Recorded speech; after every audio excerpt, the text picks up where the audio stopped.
Hey everyone, welcome to my YouTube channel Luxury on Two Wheel.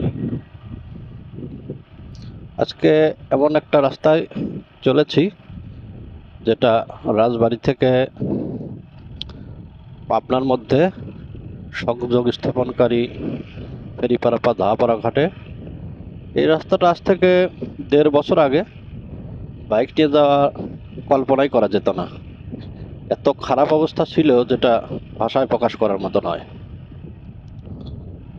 আজকে সেই রাস্তাটার দিয়ে আমি যাচ্ছি, কিন্তু আসলে চিন্তার বাইরে। এত সুন্দর একটা রাস্তা হয়েছে যেটা, আর এই এলাকাটার ভিউটা অত্যাধিক সুন্দর, যেটা চিন্তা করার মতো না। আমি যখন লাস্ট এ রাস্তায় এসেছিলাম আজ থেকে প্রায় 1.5 বছর আগে, তো মোটামুটি এক প্রকার অফরোডিং কি জিনিস এ রাস্তায় এটা অভিজ্ঞতা হয়েছিল আমার। কিন্তু আজকে মনটা আসলেই ভালো হয়ে গেল। কি অসাধারণ একটা রাস্তা হয়েছে, খুব সুন্দর সিমসাম পরিবেশ, গ্রামীণ রাস্তা, কোলাহল মুক্ত, যানবাহনের চাপ একেবারেই নেই বললেই চলে। শুধু মাঝে মাঝে কিছু ইজি বাইক এবং ঘাট থেকে কিছু বালু বহনকারী ট্রাক চলাচল করে। বাস খুবই কম, কিছু বাস রাজবাড়ী থেকে পাবনা বগুড়ার উদ্দেশ্যে যায়, যেগুলো ম্যাক্সিমাম সকালের দিকেই ছেড়ে যায়।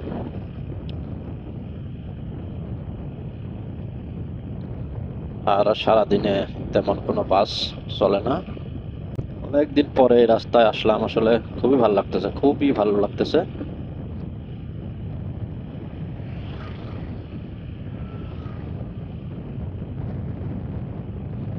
এরকম রাস্তা হলে আসলে রাইড করতেও খুবই ভালো লাগে। যানবাহনের চাপ নেই, গাড়ির হর্নের শব্দ নেই, যানজট নেই, খুবই ভালো লাগে। সন্ধ্যার আগ মুহূর্তে পরিবেশটাও খুবই সুন্দর।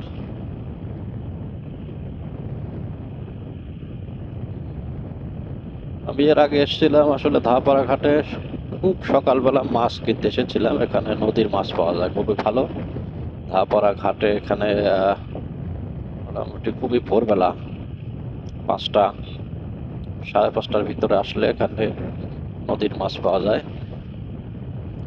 তখন এসেছিলাম এখানে মাছ কিনতে।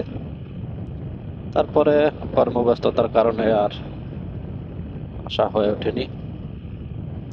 আজকে হঠাৎ করে মনে করলাম যাই একটু ঘুরে আসি এই রাস্তাটা দিয়ে।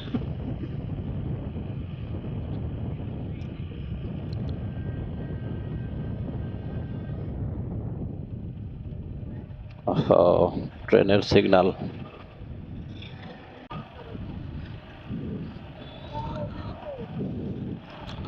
আমার আসলে কিছু কিছু জিনিস খুবই দৃষ্টিকটু লাগে। যে এলাকার হয়তো বা এলাকার উঠতি ছেলেগুলা, এক বাইকে 3 জন, কারো মাথায় হেলমেট নেই, এভাবে আসলে অনিরাপদভাবে চলাচল করা যেমন নিজের জন্য ভালো নয়, দেশের ট্রাফিক আইনের জন্য ভালো নয়। আসলে সচেতনতাটা খুবই জরুরি। নিজে যদি সচেতন না হই তাহলে কিভাবে হবে? ওদের আসলে বোঝা উচিত যে জীবনের মূল্যটা অনেক বেশি।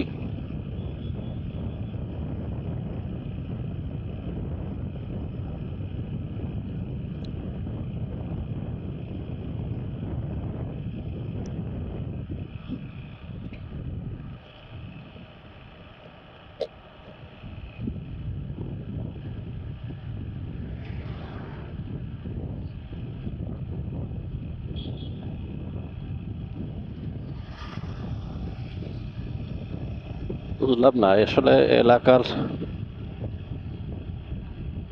লোকজন কি হেলমেট ব্যবহারটা একটু কম করে নাকি? পরিবেশটা আসলে খুবই সুন্দর লাগতেছে, অনেক দিন পরে আসলাম এই রাস্তাটায়। অসাধারণ একটা রাস্তা।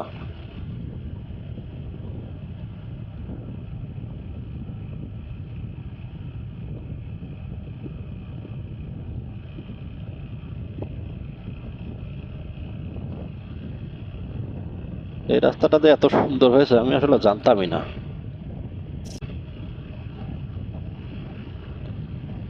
হঠাৎ করেই আসলাম, আসলে শীতের কাপড়টাও আনা হয় নাই। এদিকে মনে হচ্ছে ভালোই ঠান্ডা ঠান্ডা লাগতেছে।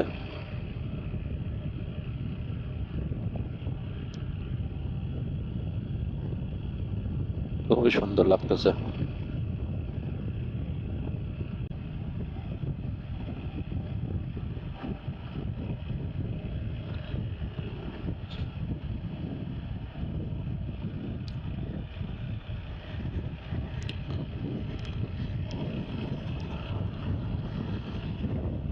আসলে হেলমেটটা যার যার ব্যক্তিগত ব্যাপার, সেফটিটা যার যার নিজের কাছে।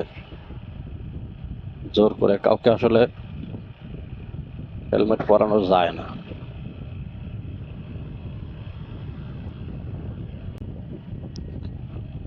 জোর বাজার।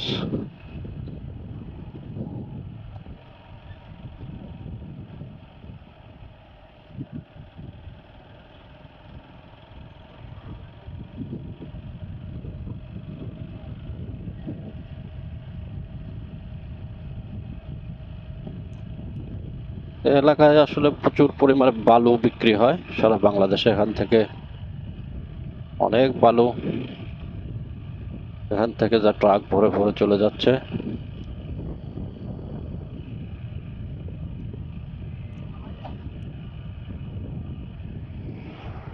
সেই সব নদীর থেকে বালি এনে এখানে পাহাড়ের মতো করে রেখেছে। সারা বছর ধরে এখান থেকে বালু বিক্রি হবে এবং সারা বাংলাদেশে এখান থেকে চলে যাবে বড় বড় ট্রাক লোড হয়ে।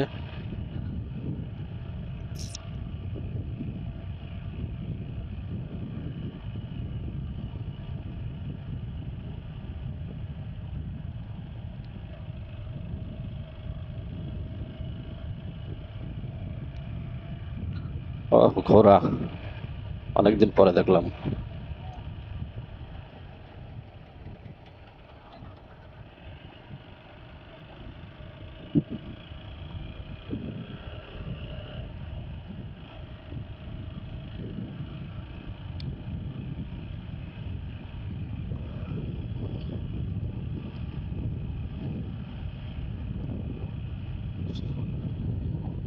একটা সময় এই ফেরিঘাটে মাঝে মাঝে আসা হতো, কিন্তু এখন আর হয়ে ওঠে না। সবাই ব্যস্ত, আমিও ব্যস্ত।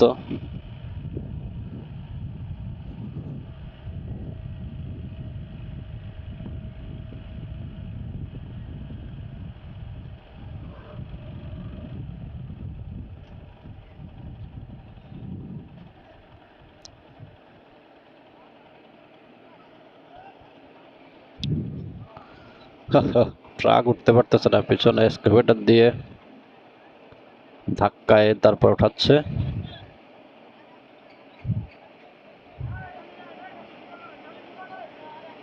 এত পরিমাণ লোড ট্রাকটিতে যে নিজে নিজে আর ওঠা সম্ভব হয়নি।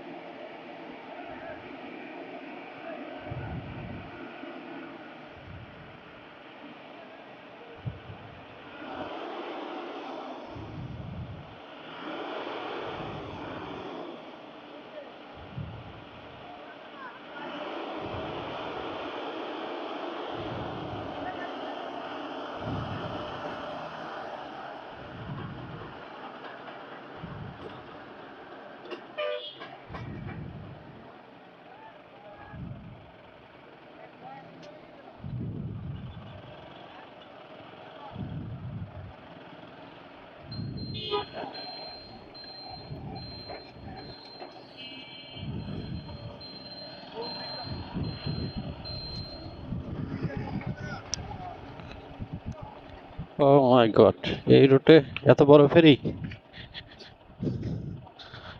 আগে তো কোনোদিন দেখি নাই।